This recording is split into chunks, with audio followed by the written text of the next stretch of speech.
I try to focus on financial independence because I don't know if someone if it's good for someone to retire. Not everyone it's good for, right? Right. You know, Yeah. but I know that I've seen the switch change when someone knows they're financially independent, and now they're either, they're either working because they want to, or they're Yeah. consulting because they want to. It's not because they have to. So that, switch is a nice thing to kind of witness firsthand with a client for sure.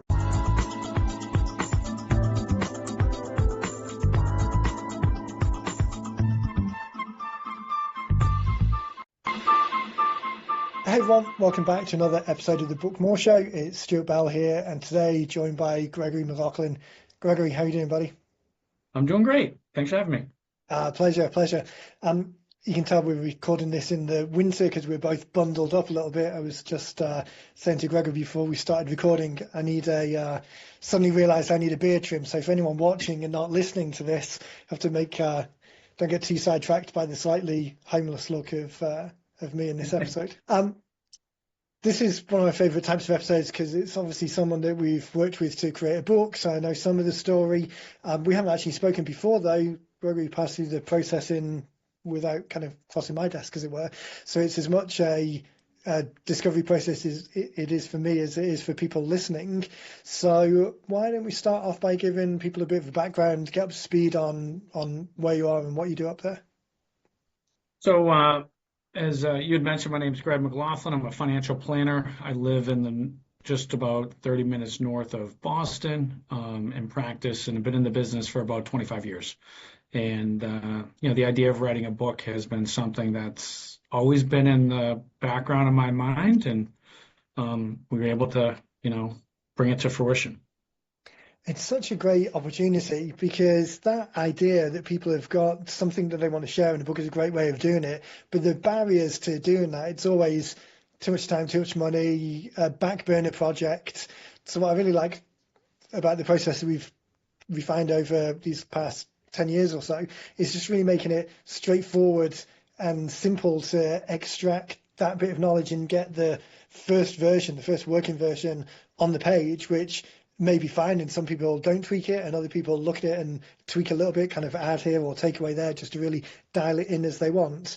Those ideas that you had, the kind of thoughts that you wanted to get on the page, was that relatively you had quite a clear idea of the message that you wanted to share, or was it more the idea of a book generally was what you wanted to do and then it dialed in after that? So I think I had, in my initial call with one of your team members, I think I've done a lot of presentations, so I had a lot of concepts and ideas, so that I wanted to. But I think what was helpful was organizing the chapters and thoughts and saying, hey, this is a good idea, and this can be a chapter, and this is a Right. good idea that could be part of a chapter.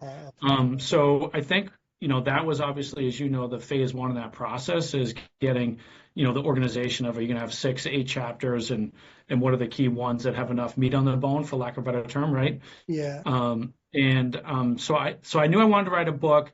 I'm a financial planner, so I knew I wanted to do it in that space. And I've always been kind of mostly intrigued by like decision-making psychology, how people from different backgrounds make decisions and think about things. And as you know, that's just like your business. That's the unique thing about talking to clients. No one's the same. Every Right. situation is a little different. So I knew I wanted to kind of have that theme, throughout the book.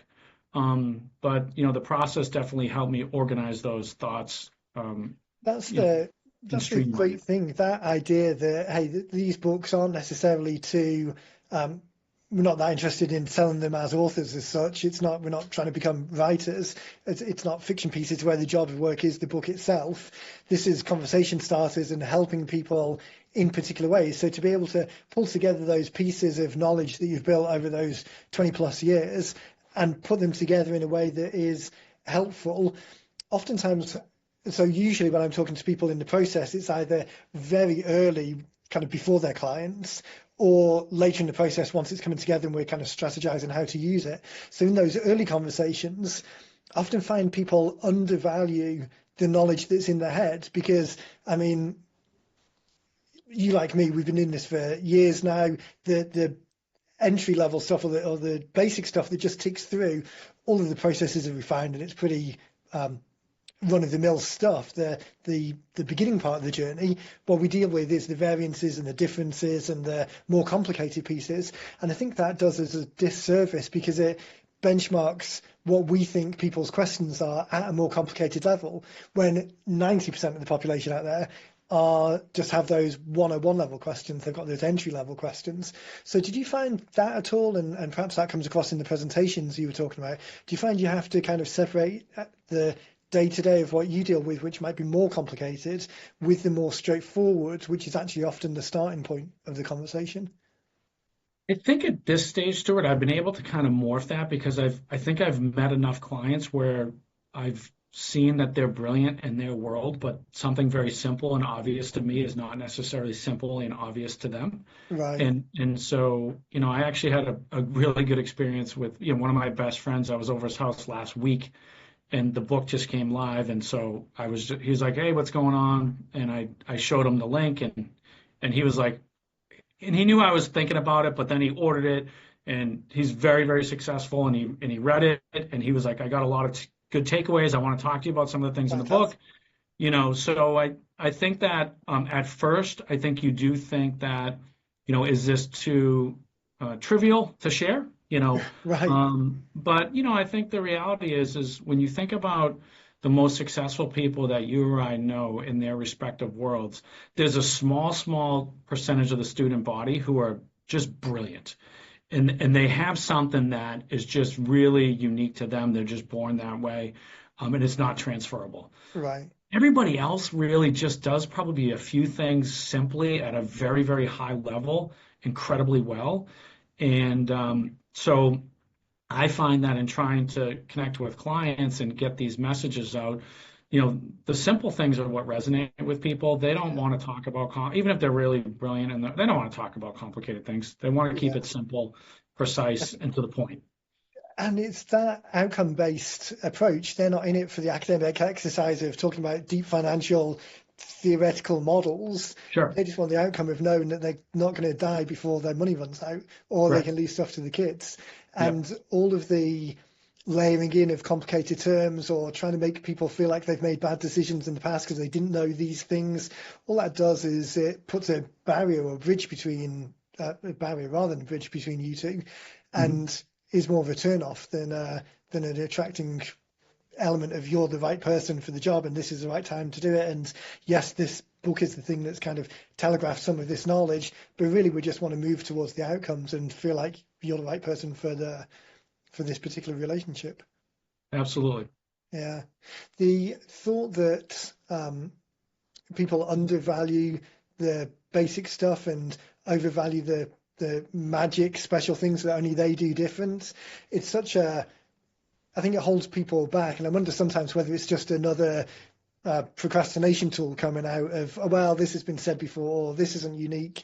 I think if you look across the swathe of all marketing pieces, which effectively a book in this context is a marketing piece, it's not a literary piece, it's not a work of fiction. As I said before, it's not the product isn't the book, the product's the conversation. So when you look across all of those marketing pieces, everything's been done before for the most part. Mhm. But in the one-on-one conversation with that client, either they're resonating with you because it's you and the way that you say it, not necessarily what you're saying, or just the timing happens to be right for them. So if you'd have had the conversation a year ago, it might not have resonated. A year's time, they might have moved on to something else. But that point or this point at this time with this message, it's that's why we see it as such a great way of starting the conversation. Yeah. No, I think that's very accurate. I mean, you can think that anything in your own life when you're ready for something and you're not ready for something, right? When you're Yeah, ready to hear the message and when you're not ready to hear the message, whether that's a conversation with your significant other or a child or a sibling or a parent, sometimes you're just not ready, and I yeah, think there's definitely some readiness factor, which is a luck factor. That is not a predictable factor that, yeah. we You can can't know tell. in our worlds, but I think it's definitely nice to have the opportunity to when the person is ready to have a tool and a resource. And I read a lot, and what I've started to do differently recently I think I was, and I listen to a lot of podcasts. So and someone was talking about it. And what I like about the book too is, you can kind of bounce around. Obviously, it's not a long book. It's 110 pages or something like that, right? So but you can also kind of bounce around and be like, hey, I'm curious what this topic is, and I Right. want to read this chapter. I'm not going to read the whole book. And you started the conversation, and that's what I've said to everybody. I'm not going to get rich selling books. I know that, Right. or maybe I'll surprise myself someday, but I doubt it. But it is the accomplishment of creating something, which obviously you and your team and I had other people because I think you articulated something really important, which is it got you to the first draft on paper. Um, and for me, I ended up having to get some additional help to kind of fine tune it Right. because I started working on this. You might not know, but I started working on this, I think in 2018 or 19. It's been a while. Was it that long ago? Why? Yeah. That's the COVID problem of like 2020 Yeah. is bang in the middle, and then it equally Yeah. And I went contracts and dormant expands and all the time. yeah. And I got kind of paralyzed because I kept on like refining it and Right. I couldn't get it. And that's not my unique ability or skill set, right? So I basically then ended up hiring someone to help edit and organize it, and clean it up, Right. and because I just I couldn't take it from the version you guys created on my own. I needed that extra assistance, To take your to eyes away kind of from it. fine tune it. Yeah. But the I think that, organization part and getting that first draft done real quick. right. Then it was on me to and I know someone else who used your firm, and they were able to kind of clean it up themselves. But I think they're more of a wordsmith person and had and writing was more in their And skill sometimes set. people, we tend to see a mix of people who are less concerned about the individual words and more concerned that it just exists and it's out there and then it's straight onto the next part of the process. It's just a link in the chain. And then other people who are closer to the words are more interested. And then of those more interested people, it's like I say, I find it very difficult as well to edit my own stuff. I much prefer to put time and effort into the outline and then get 80% of the way there with the content and then move forward. Because like you, if I try and deal too long in that last 10-15% of really trying to dial it in, it takes forever. And then of Yeah. course the cobblers shoes problem of when you're doing it every day and you've got a whole team set up to do it, you never get around to doing your own stuff. Yeah, and just taking the time to go through it, and it kind of all blurs together after a while, Right. frankly. I'm similar. I can get it with the team's help. I got it to 80 to 85% quick. It Yeah. was like we got the outline, we had the conversation, and I had that first draft quick. And then I tried to refine it a few times, and then it went dormant for a couple years. Yeah. And then I Yeah. actually had a client he's written a bunch of books. He wrote a bunch with a co-author, and then unfortunately that person passed away, so he just did another one. And probably a year ago, we were just on a typical review meeting, and he was like, "Hey, how's the book coming?" And Right. I was like, Oh and yeah. that kind of just Forgot gave me about that. that shot of jolt of Yeah. energy to be like, you know what, I gotta get Get it back over the to line. this and finish this, Yeah. and get it It's complete. it's interesting. So the process back in 2018, 2019 was very much taking your words. So as we probably talked about, or the conversation with our guys at the time, and what we have said in the past to most people is the ghostwriting type world of gathering some ideas and then writing something, having a human write something is crazy expensive. Like it's not uncommon for those projects to run to 30 to 90 to 100 plus $1,000, which the Sure, return on investment for this type of world, like if you've got a contract, like a traditional publishing contract and a big audience and you think that it might really like supercharge something like the Rich Dad Poor Dad or the Atomic Habit, all of those types of books, sure. then okay, there's maybe a return on investment there. But for most of us, where we're trying to start conversations within 50 miles of the office with real people, that ROI is difficult. So in the old world, it would have been okay. Well, let's outline an interview to the best possible and kind of coach people to say the best words, and then we'll clean those up. But there's only so much that you can do. One of the real benefits now in an AI world is not that AI replaces your ideas, and my personal opinion is absolutely don't just press a button and hope that something gets spat out, but instead go through broadly the same process of outlining what your thoughts and what's important to you, and then talking to those ideas. But that first round of editing, the ability to take the spoken word into something that is more that's a better narrative version of it, that's Sure. been quite a game changer recently. And I think it's helped people a lot because it's enabled them to detach from the way they speak and the way they present, which is very good in person. But when you see it written down, it it's not necessarily the best medium, into something that is written and reads more correctly, for want of a better term, but still represents their ideas and their way of doing things and the things that are important to them, which at the end of the day, that's the more important piece. The fact that you've got the book out there, the retirement strategies that you're talking about, and the important things that resonate with the reader. Now, once they come in through the door, they're already primed slightly for what you're ultimately going to talk about because they were your ideas in the first place. Yeah, no, I've seen that. I know when I have to craft lengthy emails to clients, I've just bullets, AI, organized, quick, versus me, hemming and hawing on an email and what word to use for 70 minutes. So I can totally see how you get the essence of the person. Yeah, And that's what it was, Stuart, is, you get, when I started this process, you get Greg McLaughlin speak back, right? That's the right. terminology I use, which is not good for writing, because it's the way that I communicate, which I think is effective one-on-one or in a Yeah, group setting, but it's not how a book's going to read. And so I can see how that can easily transform the ability to streamline the process of getting this done even better and more efficiently for clients yeah. in And writing maybe it books. takes And it from 80% to 90%, and then that last 10% just again, hopefully it's just streamlining each part of the process yeah, to make it more manageable for people without losing the essence of what it's really trying to do. It's not really trying to write a book as such. The book just happens to be the useful way of starting the conversation with the client. So the people that you're working with then, do you work with people in a particular stage of life? Obviously, we worked with a number of financial advisors. Some people are going for the early career, some people are going for the post-retirees, sure. other people are around that kind of 60, 65-ish transition period. Where's the sweet spot for you?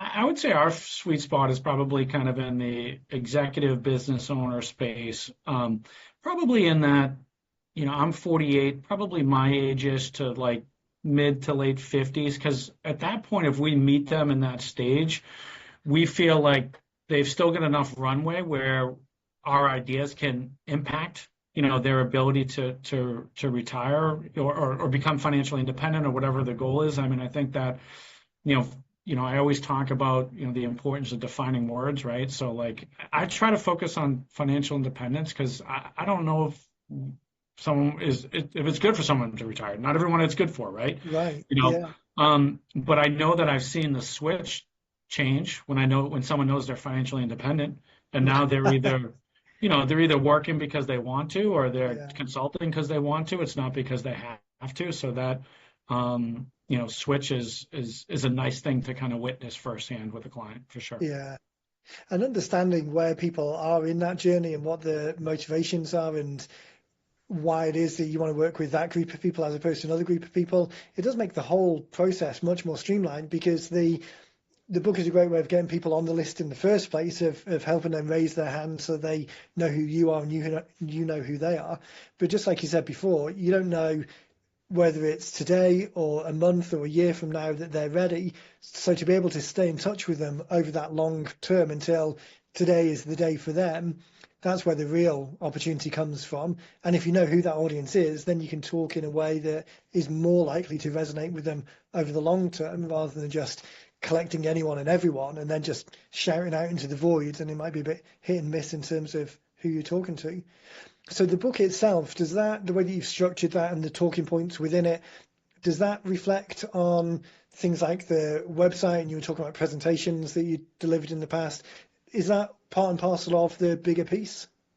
Yeah, I feel like if you read the book and if you went to our website and if you talk to me, you would know we're related, right? Right. We're not triplets that are identical, but you would kind of get a feel that we're related and we're siblings or cousins or something. There's some commonality, there's some core there for sure.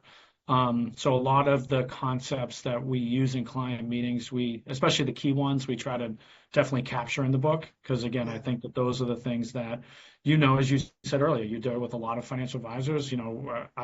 My office is 15 miles west of Boston. There's probably 1,000 within, not that far distance. So, and we always try to communicate to clients that just like they're evaluating us, we're evaluating them because we want to make sure it's a good fit. Because ultimately, Right. if we make the right fit, it's a it's a long journey, right?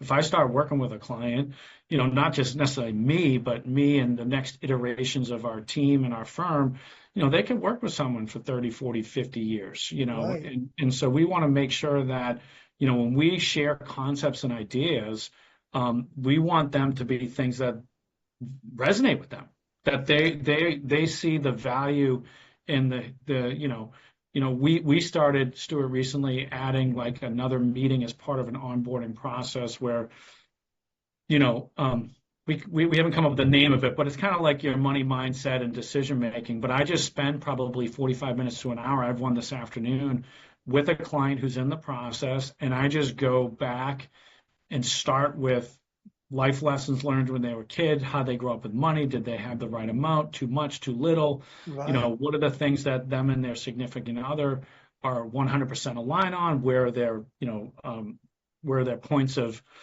conflict, not in a negative way, just they don't see Yeah. Different necessarily eye to opinion. eye, right? Where are they at presently? What's their focus? What's their decision making process? Where do they get information? Do they read the New York Times, the Journal, the Boston Globe here in Boston, right? Like, where do they consume information? How do they best learn? So we've now created a whole meeting about really understanding, and I've done about a half dozen of them in the last month or so, and it's been really, really fascinating because even with some longer term clients, I've learned a couple of things that I didn't know. Right. Um, that was really impactful by asking, 20 or 30 questions, just to dig a little deeper. And again, like you were saying before, it's about building a relationship for the long run. Most of us, I think almost all of our clients, if not definitely all of them, but most people are like you, are in the relationship rather than the transaction business.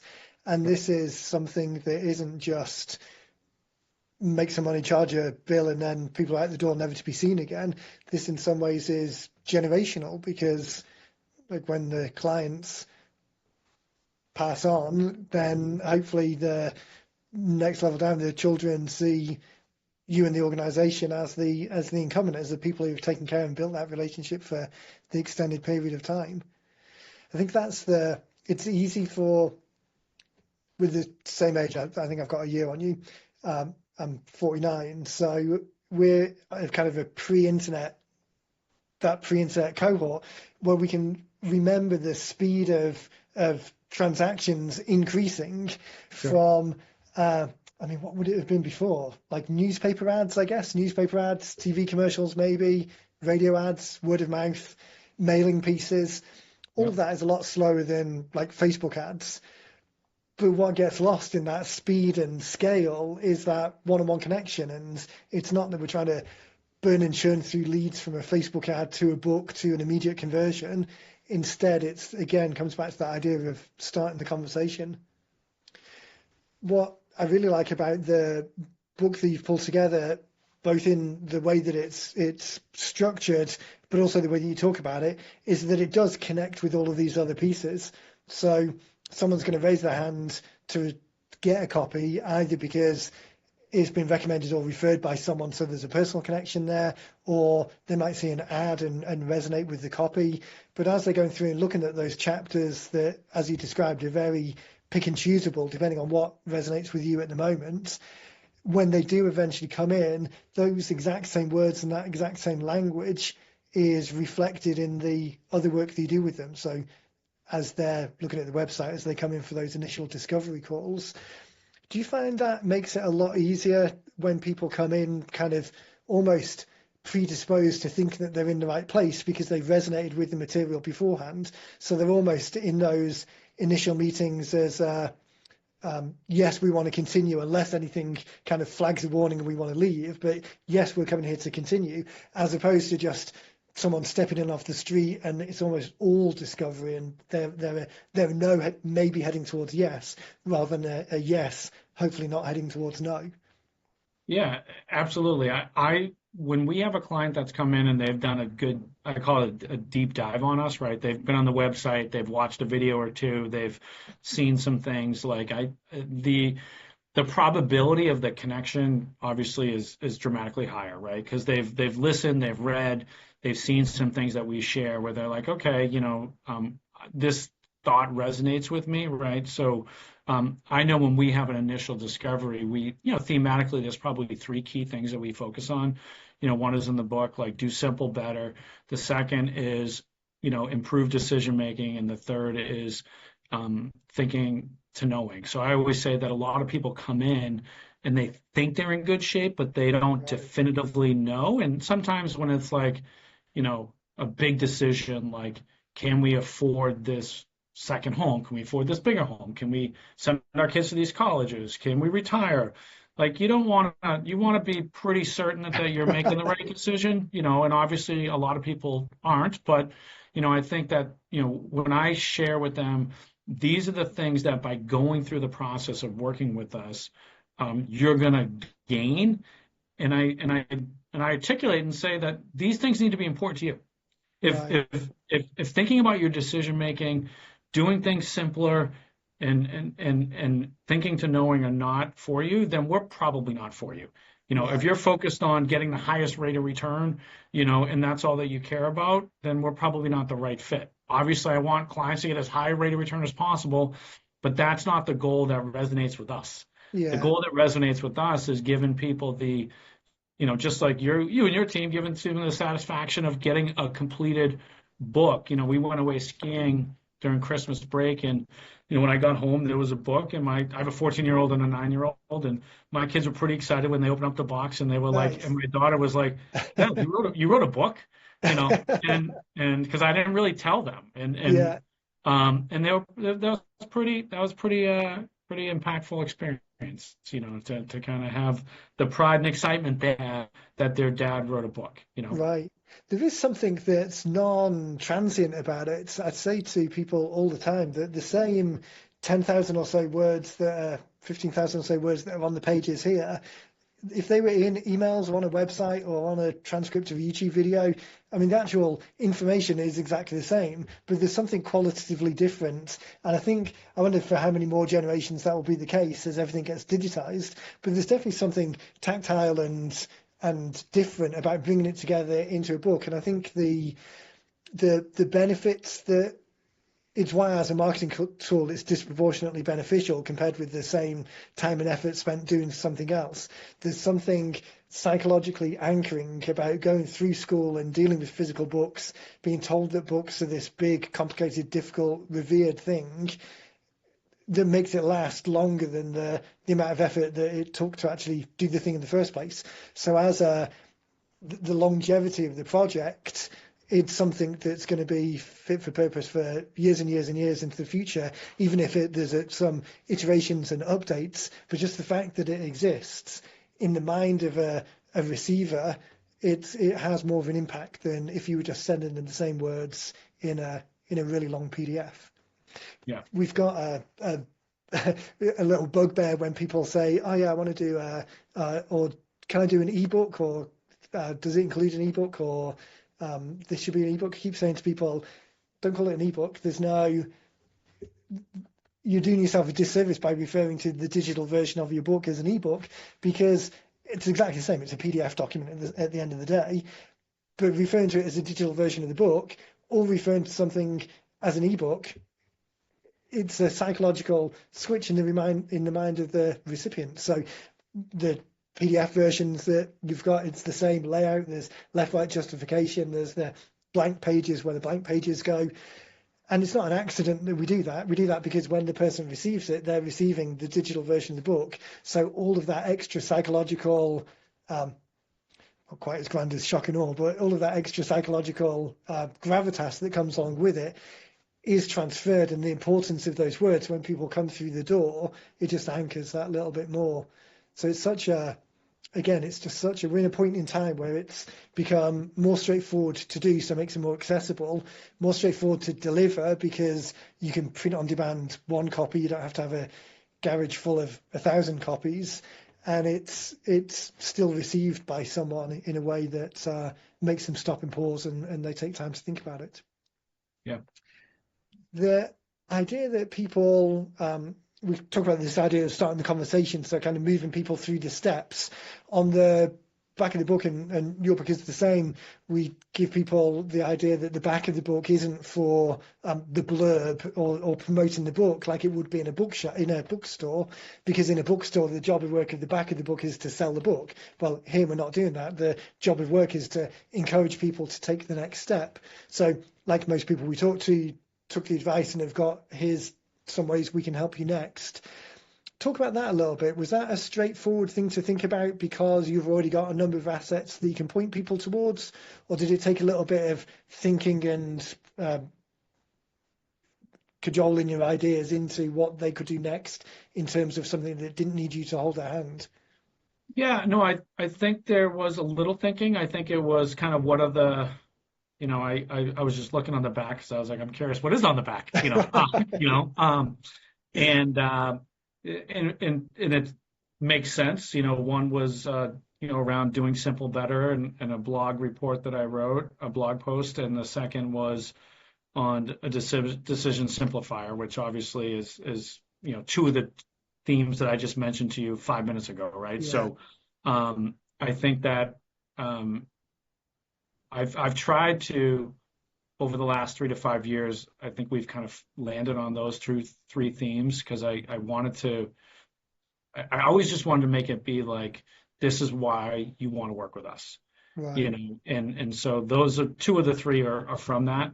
So I don't recall, Stuart, because it has been a while as I mentioned in this journey.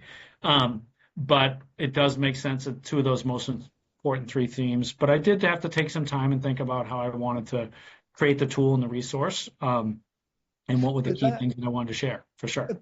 that consistency there, I mean, that's the perfect example. As you say, it's been a little while. So back when you were looking at it, whether it took a little while to bring them together or whether they already existed, the fact that they represent and reflect some of the words that have already been in there. So just as you said before, when you think about someone's journey from getting a copy of it to reading and resonating to taking a kind of an interim next step to eventually coming in through the door, I mean, that's three or four yeses that they resonate with you in the way that you work and your goals and objectives are aligned, so that they're coming into the meeting so much warmer than they would be if they were just off the street. It's not that it's necessarily completely sifting and sorting and excluding people, but it's definitely helping those people who are inclined to be good clients to move their way through the machine so that they walk through the door primed and enthusiastic about hearing what you've got to say. Yeah, absolutely. Yeah. The last point that came to mind, just as we were talking about the book and how it resonates or reflects the meetings that you have with people, I was talking to someone on a podcast early last year somewhere, and they had reiterated something that I'd said to people in the past, that if the book really does reflect the way that you want to onboard people, have a copy of it there next to you and point to the chapter. So as you're talking to someone, it's kind of like, oh, well, of course, this is what we were saying in the book, and then flip to the table of contents and point to something. And not that you're going to sit at the front of the classroom and read it out to them again, but just the very fact that you've opened it and pointed and made that physical connection with a theoretical thing that you're describing. Again, it's just another one of these anchoring points that bridges the words in the book to the action that you want taken at that point. And again, these persuasion ideas of someone is enthusiastically there and anchoring back why they had that enthusiasm towards that ultimate decision. It's just such a great tool. Yeah, no, I hadn't really thought about that, but my immediate thought, when you mentioned that was, one of the on the decision making, like I feel like that's probably the one I would go back to the most. We have a whole section on biases that affect people, and I talk about that all the time. So I think that would be I usually talk about two or three, but I think in the book we have a list of like seven or eight, right? So Oh, I could yeah, easily say, hey, I want you. And one of the things that's been helpful is I kind of go through it, and now what I could do with the book is say, I want you to read about all these biases and let me know which of the ones do you think affect you the most, right, so that we know, is it overconfidence, is it recency bias, is it loss aversion, so that when we're so when the market, if it's loss aversion, I need to be prepared when the market goes haywire. Stuart's going to be more sensitive than someone else who right. doesn't bring that up, right? Doesn't really care. And I need to be more proactive to be like, hey, I probably should reach out to Stuart just to see how he's doing, because I know Yeah. he's probably having some anxious moments right now about kind of the market going haywire. Actually, that's such a great point as well, because I hadn't really, the last time I was talking about it was in a I can't remember I don't think it was a dentist, but it was kind of like I think it was like a medical procedure. We've done a couple of books with like stem cell knee surgeons, that type of Okay, procedure where um, it's not like life-saving surgery, but sure. it's surgery nonetheless. It's something. So a lot of the anxiety that people are bringing towards it and the steps that they can take, it was around that. So the person I was talking to was kind of pointing, saying, "Hey, it's okay, don't worry. As we said here, here's the steps that you can take." But you took it to another level by identifying within those seven pools of potential anxieties that they could have, identifying who's in which category. That ability to just get ahead of sending someone that touch point and just maintaining that relationship. I mean, you can imagine a scenario where if you sat down for half a day and wrote down all the things that you would ideally do if you had all of the time and memory in the world, you'd probably be writing down some of these things. So to be able to facilitate it a little bit more, to really kind of close that gap in the relationship and keep people front of mind, yeah, such a great trick. And trick in the nicest sense of the word. I mean, there's obviously Yep. all of this can be used for evil as well as good. Hopefully, we're using it for Yeah, good. absolutely. um, I think I seem to wrap up every podcast by looking up at the clock and realizing how fast time goes. So really want to say thanks for the time today. Where's good people that people can find out more about what you guys are doing and follow along with kind of your journey and the business? Certainly, you can find me on LinkedIn just under my name. Our team website is www.livingwellteam, C as in Christopher, F as in Frank, G as in Greg.com. And like I said earlier, you'll get a good sense of things. We'll shortly be putting the book as a link on the website so people can look at it that way. And those are probably the two best ways to reach out. Fantastic. Fantastic. I'll put links to both of those in the podcast player and on the website as well. So as people are listening, just click straight through and connect. Um, Again, thanks for your time. It'd be really great to, we're at the beginning of 2025 now, really great to check in later in the year and see how things are going and talk about some more strategies and ideas. So it'd be great to have you back if you're up for that. I would love to. Perfect. Well, Greg, thanks for your time. Everyone, Happy New Year. I think we're probably 3 or 4 weeks away from releasing this, so we'll be well into, we might even be a 12th into the year already by the time this goes up. But if you want to follow along, we'll put the links to Greg's stuff in the notes. And then any questions about writing your book, always just reach out to us or head over to 9minutebooks.com and we'll help you from there. So thanks, everyone. Thanks, Greg, and we'll catch you in the next one. Thank you.